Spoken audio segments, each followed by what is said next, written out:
All right, welcome back. Next, we're going to tackle the changes that have to do with typography between Bootstrap 3 and 4. Fortunately, there aren't that many. Really, there's just two things we'll talk about. Page headings, how we make really large text the most important thing on your page, or the most important heading at least. And then also block quotes. And then the third thing we'll talk about isn't a component. It just is behind the scenes, the shift from pixels as a unit to rems, REMs, or RMs. We'll talk about what that means in just a bit. But let's start by going back to this document that highlights the changes. And under typography, there's a couple points. The first one we can skip. It says all the text utilities are now moved to this utilities SAS file. That doesn't matter because this is only for people who are actually digging into the source files. There are many, like 50 plus SAS files that go into making the single Bootstrap file that we include. And this is if you want to edit things or tweak values in those files. That's not what we're doing here. So further down, dropped the page header class, as its styles can now be applied via utilities. So in Bootstrap 3, which I'm looking at now, there was a class called page header you would add to a div and then put some content inside of it. And what it would do is add a border bottom. It would add some, I believe, margin and also padding. Let me double check on that. Yes, so there's padding bottom, margin, and border bottom. Now the reason this was removed is that in Bootstrap 4, we actually have these utilities that we'll talk about in the next video. These utilities that help us add border and padding and margin really, really simply.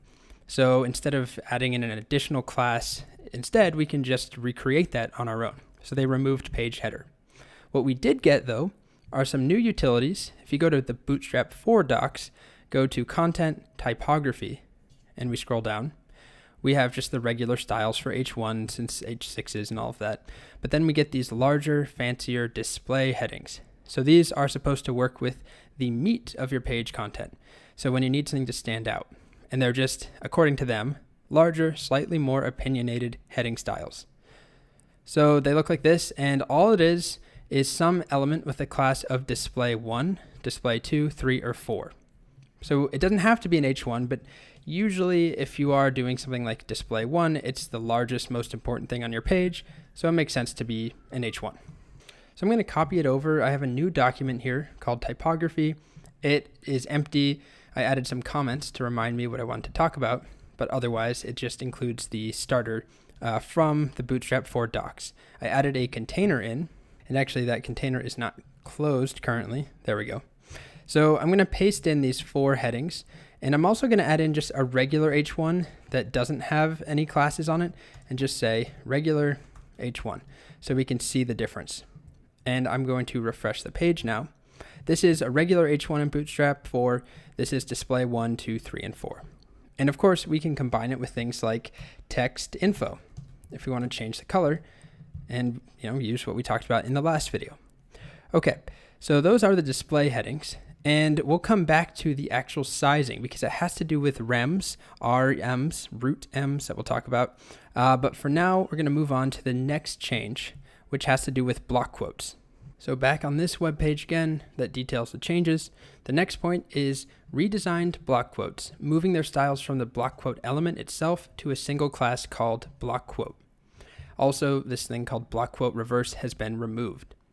So if we take a look at the old way of doing block quotes, I'll have to go up here, CSS, look at typography, block quotes. What we used to do, we didn't have to add any class names in. It was just block quote and then content. And if we wanted a citation at the bottom, it was block quote with a footer. Now what we do, we actually use classes in addition to the block quote element. So I'm going to go back to Bootstrap 4, typography, block quotes. And you can see we give it block quote class equals block quote. So it's a little chunkier, I guess. But now there isn't extra default styles on our elements. So if we don't want those block quote styles, we just remove the class. But if we do want them, we can add it in. Versus in the past, if you didn't want them, it was a little more annoying. You had to overwrite everything. Now you might notice this MB0.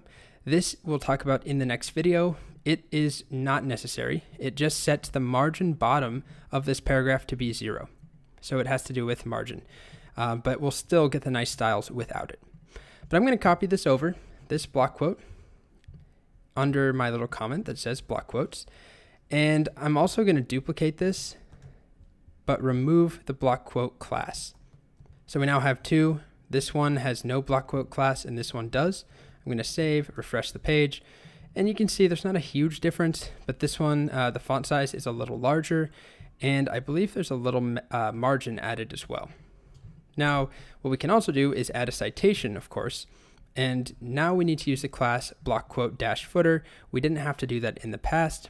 So it's class equals block quote footer, and then we add the cite element around whatever we're citing, and that will italicize it, and it also just makes it clearer that this is a citation. It adds some meaning to our markup. And in addition, you can see we get this dash for free. I'm just going to copy this over and add it at the bottom again. And this time I'm going to say this was, I don't know, spoken. Let's say written by my cat. And then in here, I'm going to put my cat's name, Blue Steel. And also, it's best to change this title to match, because that's the point of this cite element. And we're going to save. And if I refresh, we now have this written by my cat Blue Steel citation. And just to show you, if I remove this MB0 class and refresh, we just have extra space there, so it doesn't break anything. But a lot of people like the citation to be right up against the block quote. Anyway, so it's a slight change, but you do have to add in these classes that you didn't do in the past, or you didn't need to do. In addition, there used to be this thing called block quote reverse, where everything would be right aligned and the dash would be right aligned. That no longer exists. Instead, if you want a block quote to be right aligned, you come here and you just say, I'm going to duplicate this, block quote, text dash right. And now we have a right aligned block quote. However, we don't actually get the dash on the right side, so it is a little bit different. I just zoomed out if you're wondering what that was. But it is right aligned, and they removed that reversed class. Okay, so that's all there is for block quotes. Honestly, I don't use them very much, so I feel bad taking up this much time to discuss them, but I do want to highlight the changes. Now, the big change that is important has to do with the font units that we actually work with in Bootstrap. So back here somewhere, it mentioned the change from pixels to rems. Somewhere, where is that? Here we go. Switch from pixels to rems as our primary CSS unit. So this is important, and it goes along with this. Global font size increased from 14 to 16 pixels. So in the past, most things in Bootstrap were hard-coded values with pixels, px units. So if I said, you know, for example, this display one, it didn't exist, but let's say if it did in Bootstrap 3, maybe it's 72 pixels, and it's always 72 pixels. Now with rems, rems stand for root ems, which I know it's very confusing. M is EM, you pronounce it as M. And initially it had to do with the actual width of the letter M, but that's kind of irrelevant at this point. You can read about it online. There's a long storied history, but it is a relative unit that basically takes the font size of the root. So the root is the top level HTML element. And in Bootstrap, that is set to 16 pixels, and that's usually the browser default these days. So if we said one rem, one root m, that's going to just multiply the root font size, which is 16, by 1. So it's just 16 pixels. If I said two rems, it would be 32 pixels. I can't do math. And so on. So it's a multiplier, and you can do 1.2, 1.5, whatever you want. Why this matters is that if that root font size changes, all of this will shift as well. So I'm going to make this full screen and inspect.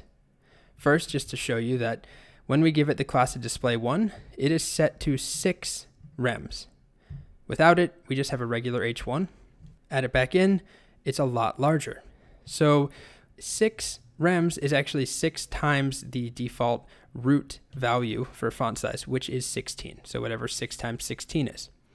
But what's cool is that as I change, if I actually go to the root and I give it a new font size, so I'm just going to say font size is now, let's say 12 pixels. Everything just shifted down. Or what about 4 pixels? Everything shrunk because now everything is in touch, it's all relative, and it scales together. So if I went larger, like 30, everything gets a lot larger, or 50, things get massive, but it's all still relative to one another. So this is still 6 times the regular font size of the body, or of the root. Whereas if I was using pixels and I set this to be 72 pixels, it's always going to be 72 pixels. No matter what I'm changing the root element to be, it doesn't have an impact. But now everything is linked together, so it makes it very easy. I can just say, I want this thing to be 2 times the regular root font size. I want this to be 5, 10. But often we actually work with smaller units like 1.5, 1.7, 2, 2.5. 6 is kind of extreme, and it makes something very large. Anyway, that's it for typography. So the key changes were these new classes, display 1 through 4, to make things extra large, and also it lightens their font weight. We also saw block quotes changed. You now have to use some additional classes, and we also talked about rems, root, ems, and what that change means to have a relative unit instead of pixels, which are hard-coded. All right.